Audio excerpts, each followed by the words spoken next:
Quip, makers of the Quip electric toothbrush, make good habits simple with the new brush head, floss refill, and toothpaste delivered every 3 months. Sets start at $25. Get your first refill free at getquip.com/auto. That's getquip.com/auto.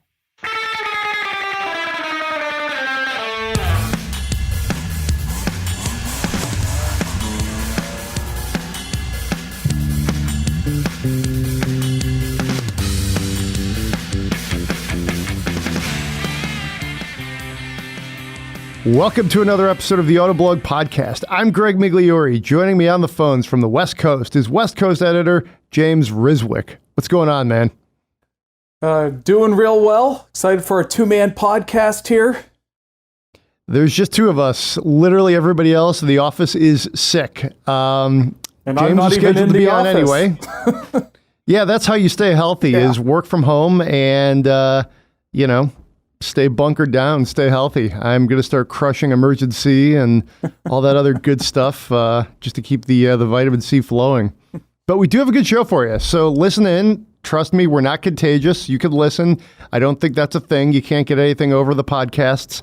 But we're going to talk about the Volvo V60 cross country. We both drove that, as did much of the rest of the staff, which is currently laid low.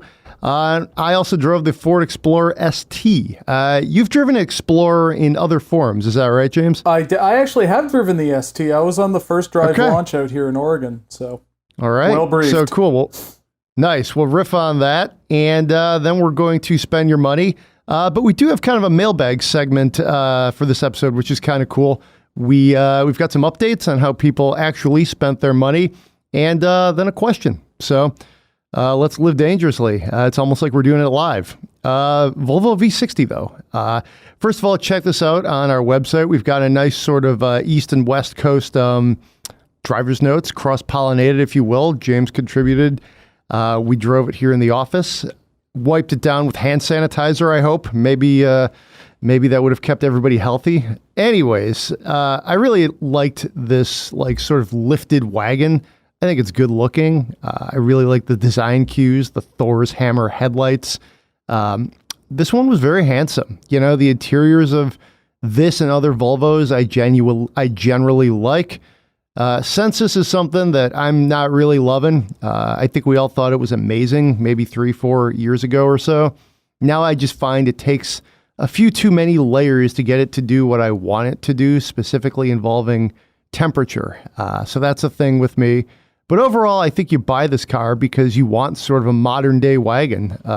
In this case, like a lifted wagon. It's really, the cross country is sort of aimed more at the meatier part of the segment than perhaps the V60 is. Aesthetically, give me the V60 all day. I think that's a great looking car. And anytime you put those sort of plastic wheel wells on, basically anything, whether it's an SUV or a crossover or something, I think it kind of muddies it up. It doesn't look too good. So yeah, that's sort of like my thumbnail view. We could get into it more, but what did you think, James? Well, I am actually a customer and owner of a plastic wheel weld raised wagon. I own a 2013 Audi Allroad. So this is kind of up my alley. Now, at the time, we bought the Allroad because they stopped making the Avant in 2013. So with the CPO thing, we couldn't even get a CPO Avant. That said, I kind of like the wheel wells.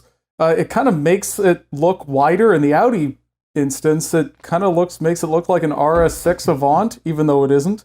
But going back to the Volvo, it actually does have a wider track on it. So it's not just hiding. It's not just a kind of crossover look thing. It actually is hiding a wider track. And I do like, actually, I'm kind of a fan of anything that's raised. I always like if you've ever seen the movie Thomas Crown Affair, the raised Shelby Mustang, I think is like the coolest thing on earth.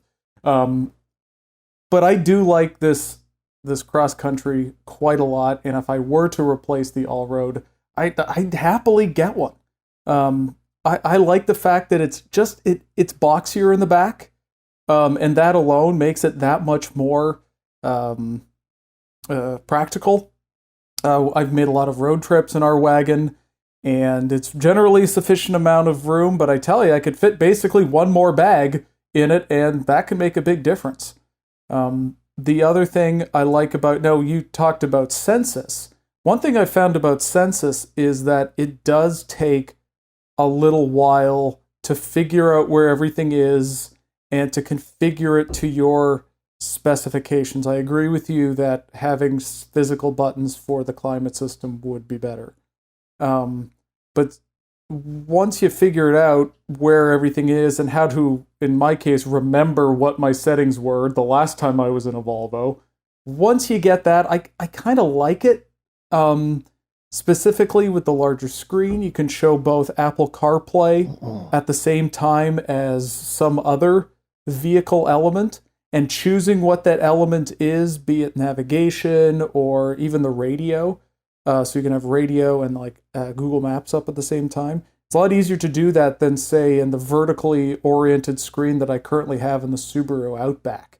That's not really, that doesn't take advantage of its vertical orientation as well as Volvo's does. And then also once you know where things are, swipe right for certain aspects, swipe left for others. It's basically a dating app, describing it that way, but that's what you do. Once you know where everything is, I think it is pretty intuitive, but that learning curve does make it a little harder, especially the fact that it is pretty different than a lot of them out there. But in general, that interior is so beautiful. It looks great. Even though we drove them 3,000 miles away, we had an identical car. And it just has this. How magical and coincidental is that? The magic of the press fleet, right? Yeah, I know. It has this like open pore wood in it. It's just like peak Scandinavia. It looks fantastic. I think that would make the difference for me, because it just seems kind of special, and I don't think the current Allroad looks as good as the old one, and I think this Volvo looks better than the Allroad. So really, we're talking about a two-car off-roadish wagon competitive set here, and BMW doesn't make a 3 Series wagon anymore, and you can't buy the Mercedes C-Class wagon unless you're listening to this in Canada or like Europe. So it's a 2-horse race.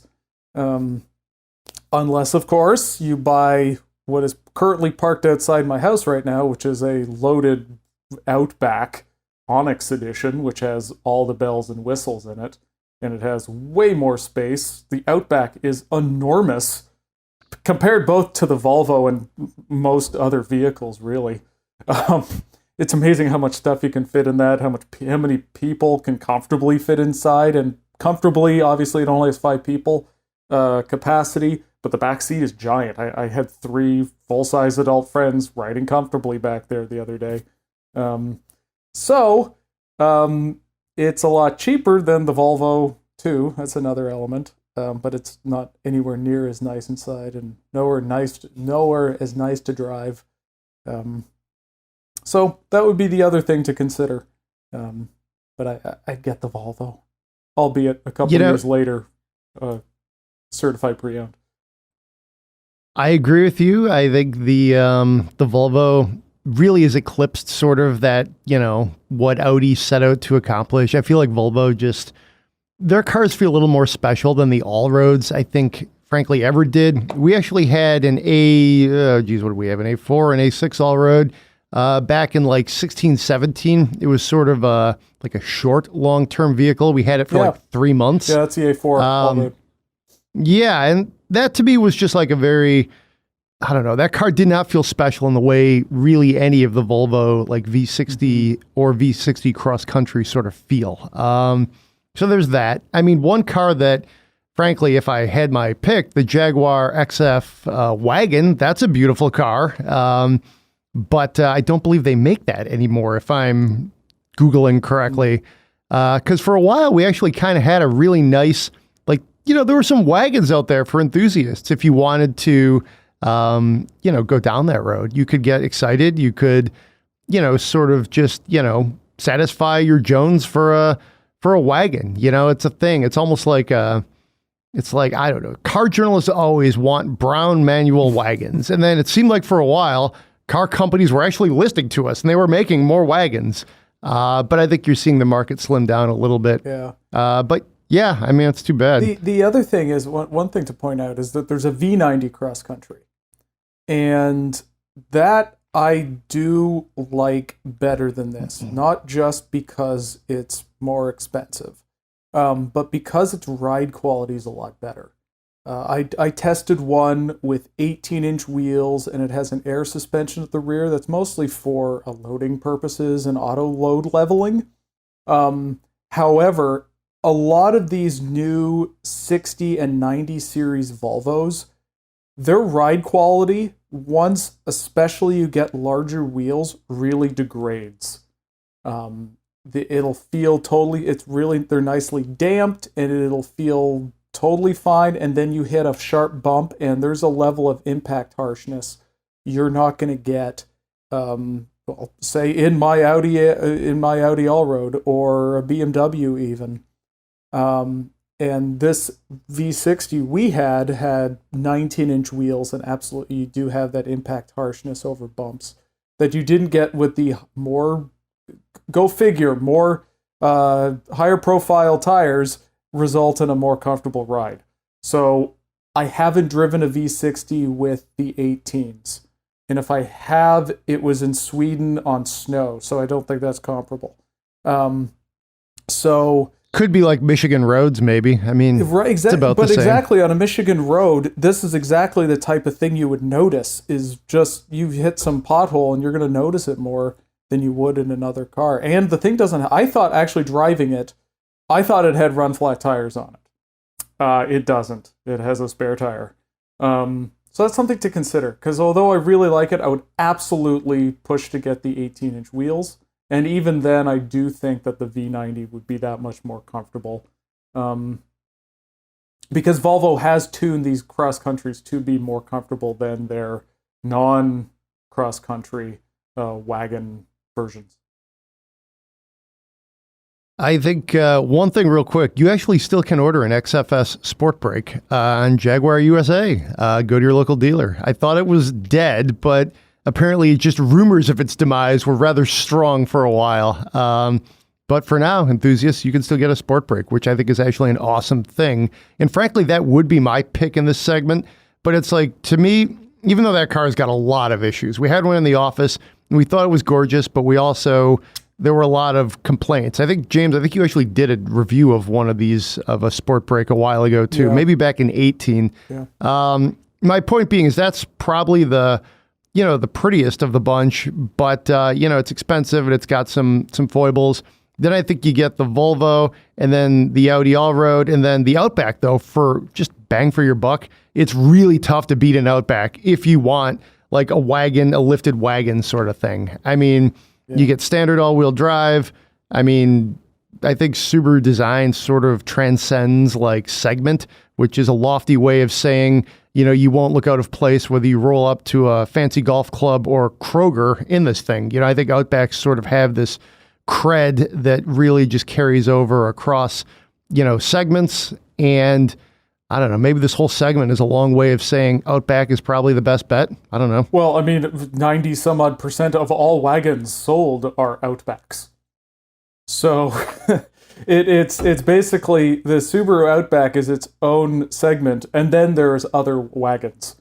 It's no one sells remotely close, and it's also because it's just kind of its own thing. It's quite clearly an alternative for compact crossovers. It is a far more comfortable, spacious vehicle, more versatile than any compact crossover. Having this thing for a week, I feel very confident in saying that. And because it is larger, it is more comfortable. And for roughly around the same price. And I think when people see that, they're more practicality minded. They don't need to have the same thing that everybody else has in terms of compact crossover. Then it does makes sense. That said, if you live here in Portland, you will be buying the thing that everything else has because everyone owns a Subaru here. So I guess that's maybe a good transition to the Ford Explorer. That's pretty ubiquitous here in Michigan, and they sell a lot of them all over the place. Spent last weekend driving one that was very attractive. Rapid red tinted clear coat was the color. So yeah, it stood out. This was the Explorer ST, our stickered for just under 60 grand. So it was not cheap. Yeah, it was expensive. You know, you're kind of treading into Lincoln territory at that point. Ooh, yeah. But that's tough territory to it's to tough walk, territory. yeah. $60,000 for a Ford Explorer. Yeah, when the Aviator's really good. But this has the ST, the 3-liter 6-cylinder, 400 horsepower, all-wheel drive. I was actually reading an old Car and Driver article on the Explorer ST, but it was, fairly older article, and they were comparing it to the Cyclone and the Typhoon. I'm not sure I would go that far back, those like 80s hot rods from GMC. I don't to me, and here's where I would just as a discussion point here, this was kind of ruminating as I was driving it. To me, those cars or those truck things were so different from anything else available at the time that they did stand out, and it was totally different, whereas 400 horsepower all-wheel drive SUV, I mean, hello Land Rover, hello almost everybody, it's not an uncommon thing. So, not obviously to pick at a, fellow publication, but to me, I thought that was a very interesting line of thought. And I kind of felt differently. So, I mean, to me, and especially as I drove it and got into it, really felt just a very normal Ford Explorer. Don't mean that in a bad way. It had a little bit more juice, I think, we have so much horsepower available at our disposal in so many different vehicles that a big, heavy SUV with 3 rows, yeah, I kind of want about 400 horsepower. Yeah, I don't know. That's kind of my meta thoughts on this. I know you did the first drive out in Portland. I mean, how do you feel about the Explorer ST? Well, the ST, now it does have that big engine that you mentioned, but you can pretty much get nearly as much power in the Explorer Platinum, the range-topping version. So that means it comes down to the other performance improvements, specifically the suspension. And when the Explorer came out and it was going to be rear-wheel drive, we were very excited for the fact that a rear-wheel drive vehicle is likely to handle better and just feel better behind the wheel than all of its competitors, minus the Durango, that are front-wheel drive. That didn't really come to pass, though, with the rest of the Explorer line. It's just a very kind of floaty rear end. When you're going around corners and around undulations and just driving it aggressively as you might for something that is apparently kind of has a performance edge. It has a lot of power for the segment. The ST, though, settles it down. It is far more neutral around corners. It does feel buttoned down. It's kind of the way the rest of the Explorer line should feel if they were actually wanting it to be a little more performance-oriented in keeping with the power. It doesn't have to be like an AMG Ford kind of thing, but it just felt a lot more secure, and I think kind of what we were expecting. That said, again, it doesn't really feel like that hardcore of a performance thing. It doesn't seem kind of like there's the Durango SRT. That thing seems silly. It's just over the top and kind of ridiculous. You put the big Hemi V8 in it.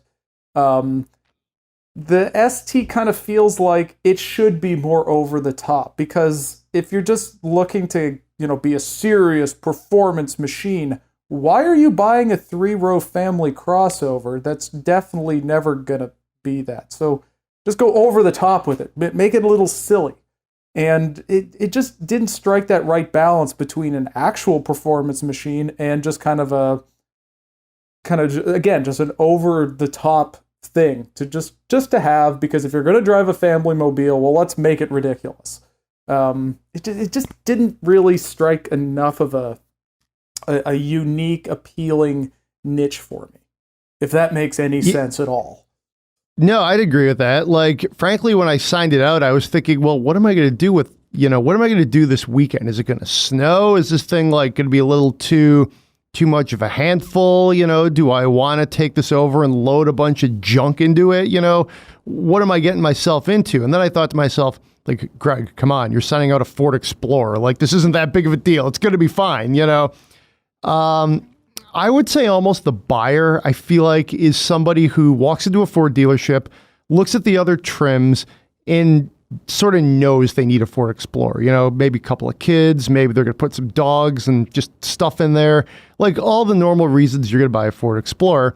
And you sort of think to yourself, 400 horsepower, that sounds fun. I think I'm going to do that. In some ways, I feel like maybe like there's a little bit of a disconnect between the way it seems like Ford did a pretty good job of really like promoting this as like a performance SUV, whereas I think the buyer kind of likes that idea. So, hey, I guess in that case, Ford did a good job of promoting it as a performance SUV. But the reality is the buyer, the average buyer, is somebody who just needs an Explorer and is willing to pay a little bit more and get the bigger engine and go with some of the extra gizmos. I would also hazard a guess that your average ST Explorer buyer doesn't need the suspension stuff. Like, to me, no. I think they're almost over delivering there. You don't like, I don't know. You're really turning into Mr. Suspension guy there, James. I feel like, this is the Volvo. You're really doing deep dives on them. Well, but it's not just it. Yeah. It settles it down. It makes it feel the way it probably should, not like really make it feel sporty. But you said the ST was around 60, right? That you had. It was like literally $90 under 60. Okay. Well, you can get an all-wheel drive Lincoln Aviator Reserve, which is the second trim level up, for $60,000. And I have a hard time imagining, like, who is this person who really wants the ST instead? For $60,000, you're going to get an actual luxury vehicle, because that Aviator is very nice inside, whereas the Explorer, even an ST, is kind of So even within the Ford family, the Ford store you're going to go to, there's a great big bogey off the starboard bow of the ST, and it's the Aviator. And I just don't know how you'd pick one instead. The Aviator is such a beautiful SUV, inside and out. I know that's not everybody's cup of tea as far as just like, there's a reason people buy German SUVs, people buy Japanese SUVs and Volvos and all that stuff. But I mean, the Lincoln is really a good looking vehicle. So I see where you're going there. I do think there's sort of like a section of buyers that probably needs a big SUV. They can afford to spend 50, 60, 70 grand, and they will never see themselves in a Lincoln though. And they're always going to say, nah, I'll just get the Ford and I'll get everything on it, because they just can't see themselves as like a Lincoln buyer.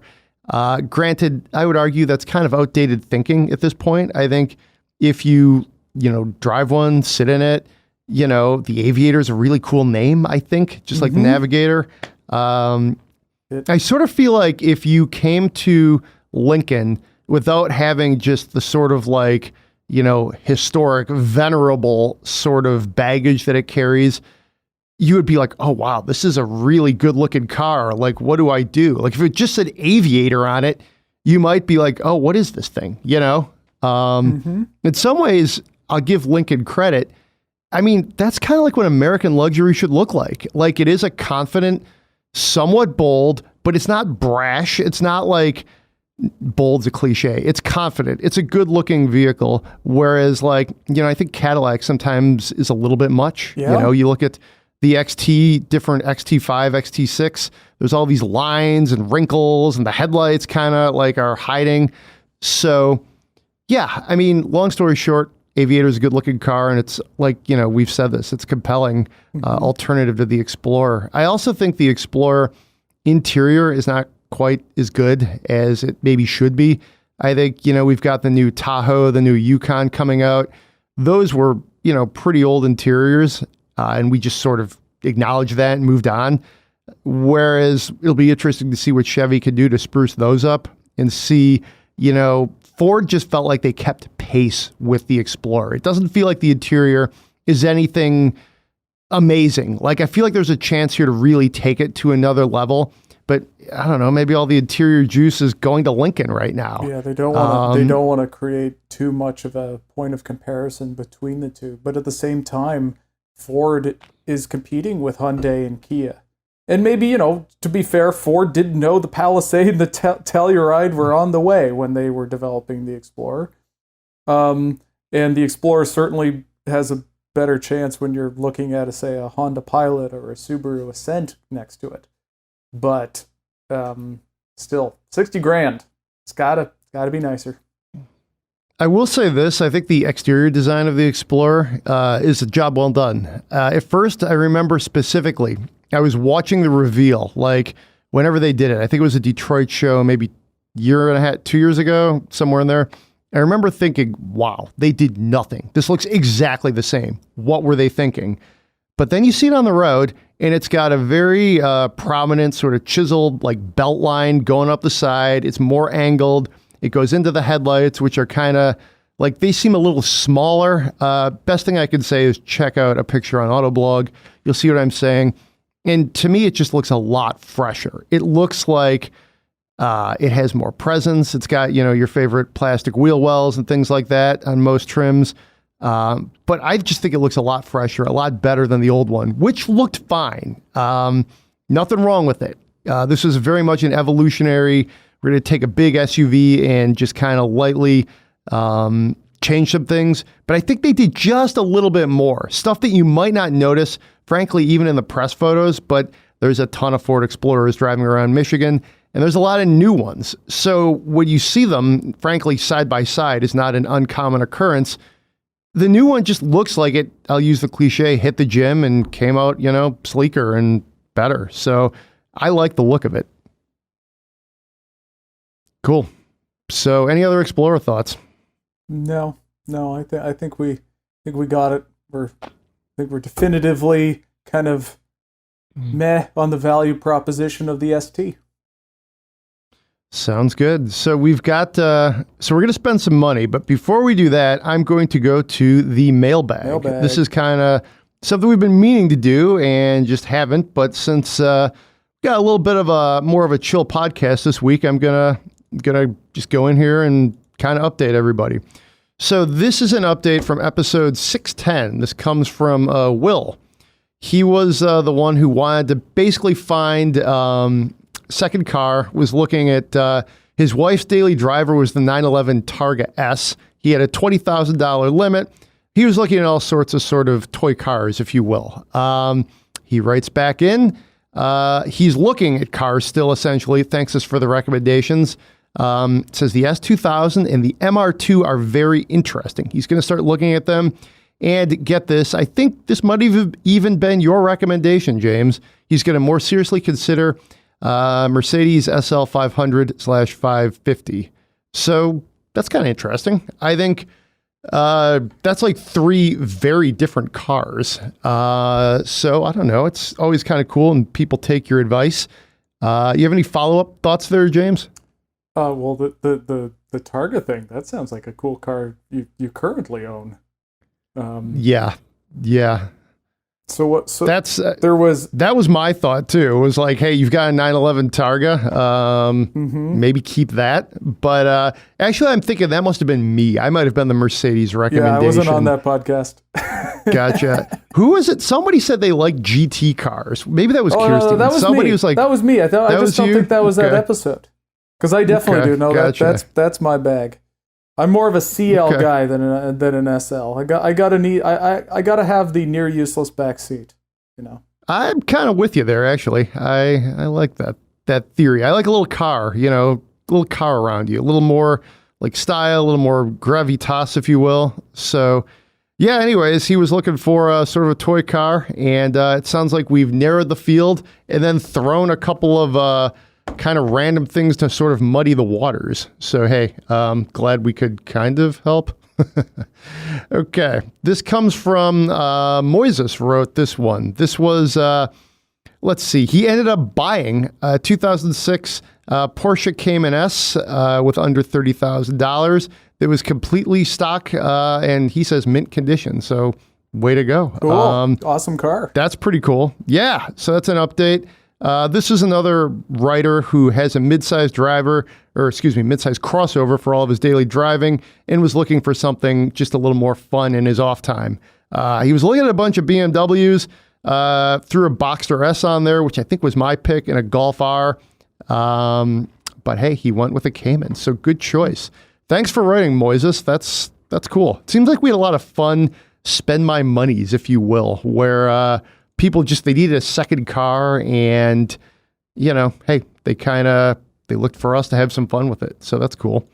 I think the Cayman's an excellent choice. What do you think, James? Oh, absolutely. That's an early Cayman too, because the first gen Boxster there was no Cayman option. It was just convertible. So that's an early one, and that's a lot of fun. Those cars doesn't matter what the year is, even if you're talking about like a 97 Boxster or something. Like they're great value because they have not gone up in value like every other Porsche has. And they look basically the same as a brand new one does. And they've always had that mid-engine superlative driving experience.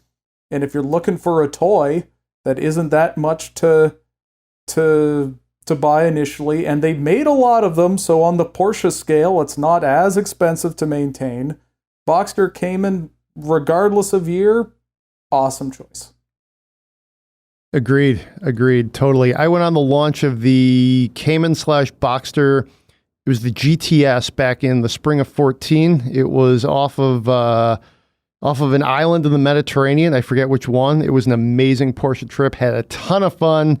It was a great car. So I've always kind of had a soft spot for both of those. Mm-hmm. Let's see. Another one here. This one, writer Adam writes to us asking, we'll have to kind of double check this one. I don't have this figure at hand, and it's kind of one that you could sort of debate about. Wondering if Tesla's Q4 sales figures means the Model 3 is the best-selling premium vehicle. I don't know about that. I feel like depending on how you quantify premium vehicle, qualify. I mean, I don't know. That's a little nebulous. Let's put it that way. I tell you what, if it was a traditional automaker and they had something that was in the race, they would 100% try and nail that down and say, we have the best-selling premium car. I don't think Tesla cares, to be honest. I think in some ways they like that they have, an order bank and, people can't get their cars and all that good stuff. But he does also ask, being mindful of the craze of crossovers, do you think the Model Y will really take off once it launches? Short answer, I think so. I think if they could build enough of them and they don't have any like crazy quality issues, things like that, I don't see why it wouldn't be a success. This is sort of the Tesla that's aimed at perhaps the hottest segment of the market. So I would think the Model Y will be super successful. I'm sure it'll be successful too, but anytime someone describes it as a crossover, I have a hard time not rolling my eyes. It's a Model 3 that has more air pumped into it. It's just kind of a Model 3 with a bulbous greenhouse.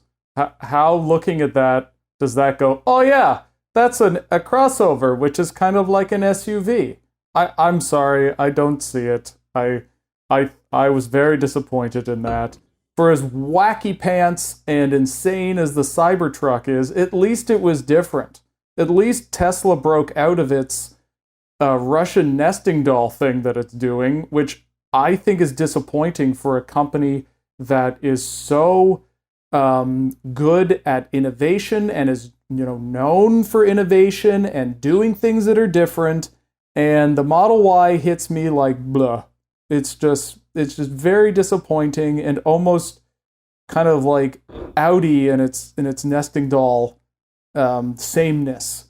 And I don't view that as a very crossover thing. It seems very kind of half-hearted, and I don't know why that is really any more appealing than a Model 3. If it has that much more cargo capacity, I'd be really surprised. It's just, I am not that impressed by it. It's hard not to be cynical about that thing. I think Tesla was capable of a lot more than that while making a crossover, compact crossover, which is absolutely something that it should be making, but call me underwhelmed about that thing. We have another one. Writer is asking us if we had a favorite Super Bowl commercial. So good to see people were watching our sort of live blog, which we did at the Super Bowl a couple nights ago. James, I think you had the third quarter. I did the first quarter where there was like no commercials as far as car commercials. And frankly, there weren't that many commercials, period, in the first quarter. It seemed like, the offenses were kind of moving the ball and then punting, and there weren't a lot of points, but it was kind of a weird first quarter, if you will. And there was the Porsche Museum one, which is kind of cool. I like that. That happened under my watch. And then I also really like the Bill Murray Jeep commercial. I thought that was, it made a big splash. It's like exactly the kind of commercial you would expect from Fiat Chrysler at the Super Bowl. So those are the two I kind of liked. Actually, let's give you a third one. The Ford Mach-E was pretty good too, with all those Mustangs. Yeah, I don't know. Do you have a favorite? Yeah, least favorite. The Bill Murray one was good because it wasn't a lot of Super Bowl ads tend to be kind of forced. Like we're trying to, like we're forcing this to be like a big moment in some way, and that wasn't. It was like, well, we're gonna have Bill Murray recreate some stuff from this movie we all remember, and getting Bill Murray alone is a massive get. So it was the Gladiator looked awesome. They picked the right color orange on the white background. It had a groundhog in it, which was cute. So I agree. That was a really great ad. On the opposite side, if I can say my least favorite one was please do. The Audi e-tron. It was just such a wasted opportunity. So speaking of forced, what's the thing that everybody loves? Frozen. So what's another thing everybody loves? Game of Thrones. So let's get the girl from Game of Thrones to sing the song from Frozen in our car. Isn't that amazing? Okay, what are we letting go? It wasn't entirely obvious by the commercial what we were letting go. Gas stations, as one of our editors joked, lowrider culture. Like, what are we getting rid of here? And then they didn't. It was only briefly mentioned in text that the e-tron is an electric car. So it just looks, that's kind of the problem with the e-tron, it just looks like another Audi SUV. So there was nothing really to indicate what this thing was. That it's an electric car. I'm sitting next to my wife. She did not register that that's what that commercial was about. Advertising, we're letting go gasoline. This is an electric car. You need to make this abundantly obvious. Look at the Mustang Mach-E. Yes, it's pissed off traditionalists, but it's a new Mustang. That's something that everybody has heard of who aren't car people. And it's an electric Mustang. That's sexy. That's something that other people who aren't car people are going to notice. An Audi SUV that with the Frozen song, it's not obvious enough, and I think that was a missed opportunity for them. Yeah, I think so. Those two commercials that you referenced there. So we've got Audi with Frozen and like a ton of star power. I would imagine that, and then the Bill Murray Jeep commercial, both super expensive, both using the celebrity angle, both, that's what you think of, like, let's spend as much money as we can to make the splashiest Super Bowl you can think of to try and promote your car, your brand. That's two approaches. And I think Jeep got it right. They nailed it. They executed well. And then I think you look at Audi and I'd agree with you. They didn't pull it off. Like, it's great to get the Frozen song into your commercial and, the girl from Game of Thrones. I don't watch Game of Thrones, but I'm told that's a big thing. And you'd have to be hiding somewhere not to know that. So, I mean, like, both had about the same amount of star power, but Jeep's just kind of worked and Audi's just kind of didn't, There was a commercial like, probably 10, 15 years ago where the commercial was like a cliche about all the Super Bowl commercial cliches. And it was like catchy theme song. It was like, famous celebrity. It was like super product you can't live without. Play Journey. And it was like just literally they were making fun of sort of the playbook of how to make a cheesy Super Bowl commercial.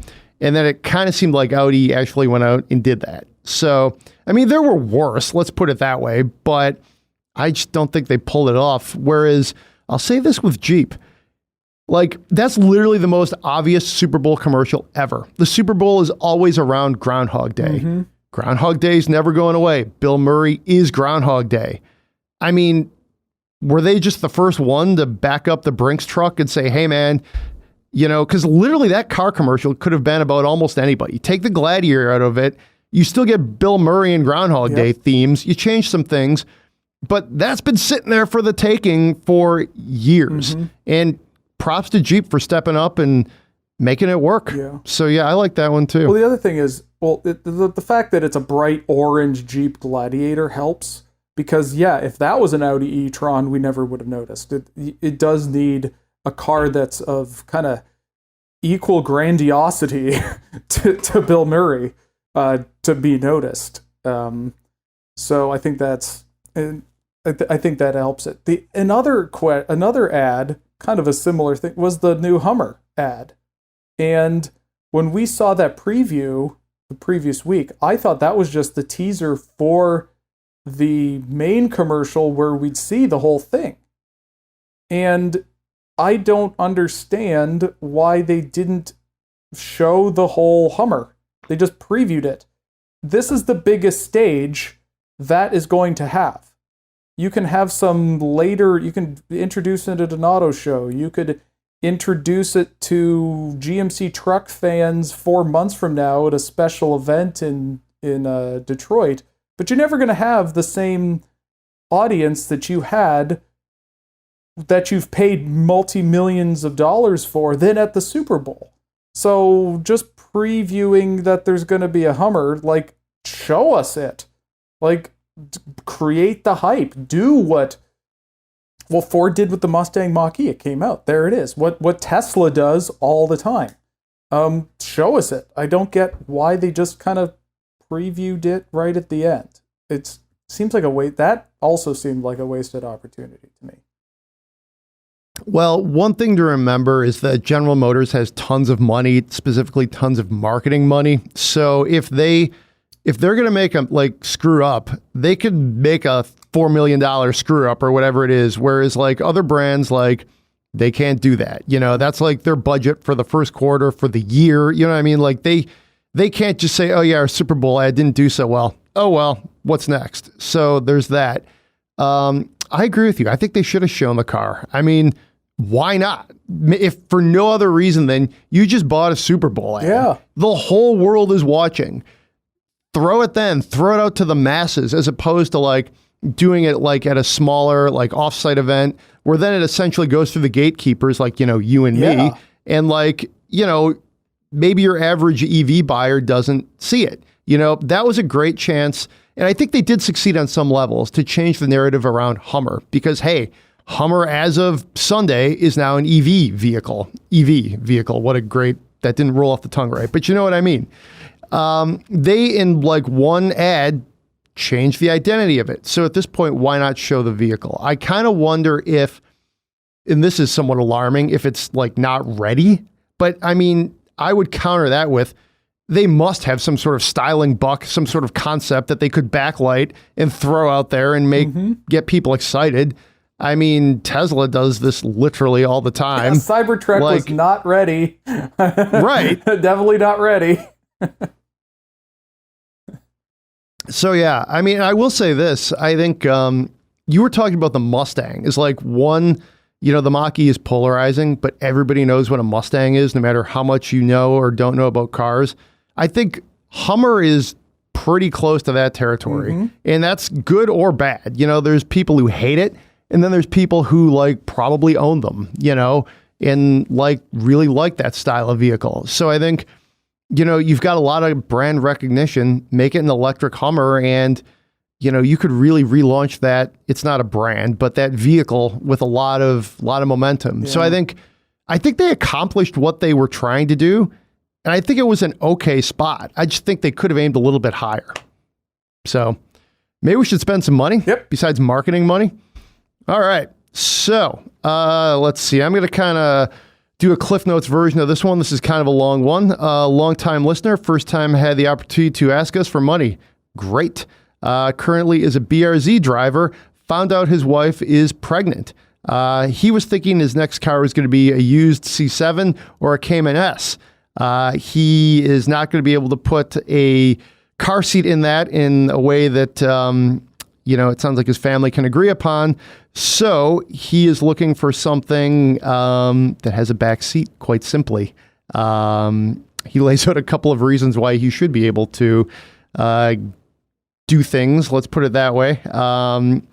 Anyways, his contenders: Subaru STI Limited, Golf R, Civic Type R, Audi RS3, used Ford Focus RS, or who I bet you Joel Stocksdale would pick this one, the Hyundai Veloster N, just because he always seems like Velosters.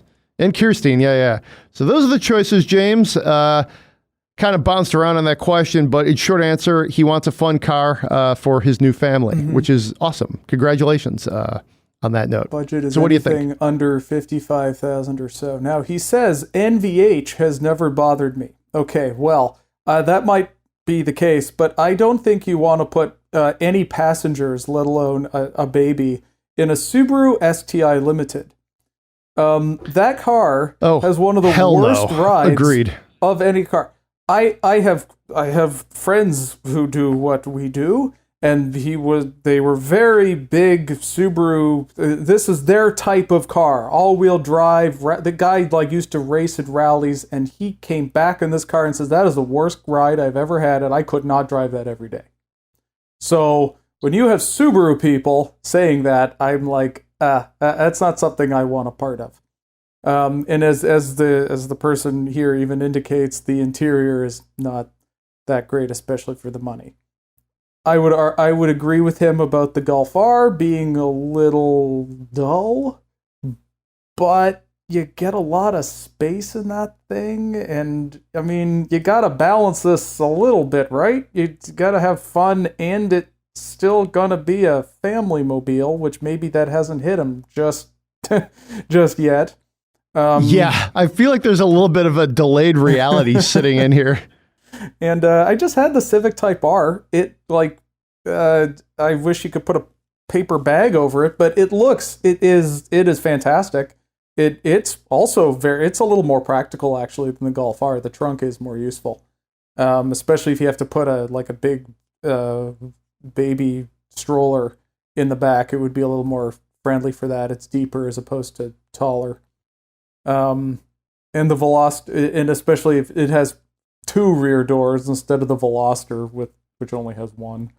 The Focus RS, that too has a ride that's a little suspect. So RS3 is cool. It has that neat 5-cylinder engine in it, but yeah, no manual. Yeah. It sounds like he needs the Mustang Mach-E, right? Crossover that's a sports car for young families. You can get that, right, with a manual electric car. Right. Car with no gears, essentially, right? Two-speed manual. Right, yeah. Oh, geez. That's 1920, not 2020. Yeah, I mean, the way I would fall on this is between the Golf R or the RS3. Golf R, you get all-wheel drive, and it's powerful. I don't know. That's a fun car. I've always generally liked the Golf R. It's a little expensive, but just considering it's like a Golf, if you will. So I don't know. I kind of think I'd land on that from this field of selections. RS3 is very nice car too. I don't know. Part of me wonders if, I don't know. I wonder how tight that interior might be. Probably no tighter than a Golf R, I would guess. But I mean, those would probably be the ones I would look at. I think, yeah, I mean, there's nothing, you do get some all-wheel drive options here and you get plenty of power. Mm-hmm. It's been ages since I've driven a Type R. So I'm almost hesitant to even weigh in on that. So yeah, I guess I would probably skew German in this case. Yeah.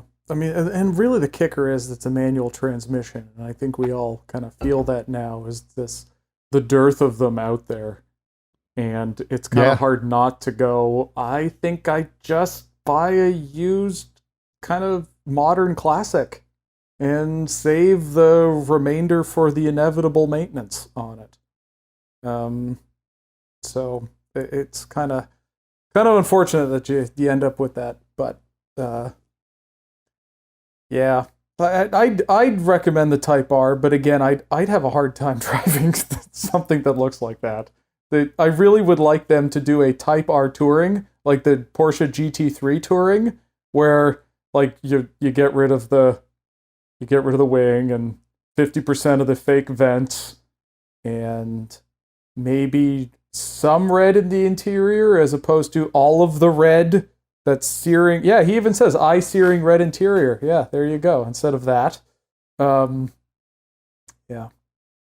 probably go with Golf R. I'm probably about there. All right. Well, it's a pretty good show. Pretty casual. We should have probably maybe opened a couple of beers or something. It's almost 4:30. Would have kept this casual vibe going, right? Except in Portland when it's 1:30. Oh, right. Yeah. I keep forgetting. Like in Michigan, it's already getting dark out. I'm thinking I have like one or two things I'm going to do to get out the door and then have a beer. But yeah, man, it's like midday for you. Yeah, I don't know. The boss is telling me to drink a beer. Here, how drinking, about right? One of those good Portland microbrews, right? Yeah, we have a few. Alrighty. Well, hey, thanks for listening this week. Come back next week. We're going to have a great show next week. Got to tease that out right now. We'll have plenty of news from Chicago. We're hearing rumblings about New Frontier. Cadillac Escalade is going to be revealed later this week. So just lots of good news coming up. We'll break it all down. But please send us your Spend My Monies. As you can see, we'll talk about them, especially when we have them. And if you send us updates, we'll probably read those on the air too, especially if half the staff gets sick. So please stay with us. It's a good way to connect with Autoblog. James, I had a good time. Any final thoughts? Nope. I'm just going to go downstairs and grab a beer. All right. Sounds good. We'll leave it there. Be safe out there. Have a great week. You just listened to the Autoblog Podcast. We'll see you next week.